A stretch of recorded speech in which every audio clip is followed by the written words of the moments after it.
ఒక చిత్తశుద్ధి ఉన్న ఐఏఎస్ అధికారి రంగంలోకి దిగితే ఎలా ఉంటుంది అన్నదానికి కృష్ణయ్య గారు ఒక గొప్ప ఉదాహరణ.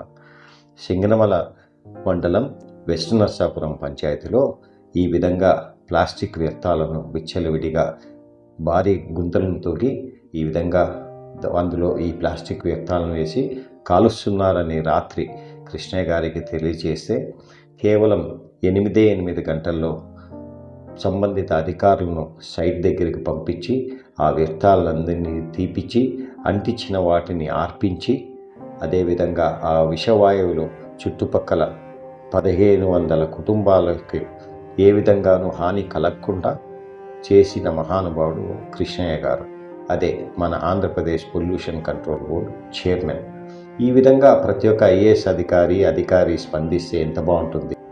మన అధికారులు సమస్య తీవ్రతను బట్టి ఇలా వేగవంతంగా స్పందిస్తే జరగవలసిన నష్టం ఆపగలగమని కృష్ణయ్య గారు ప్రూవ్ చేశారు.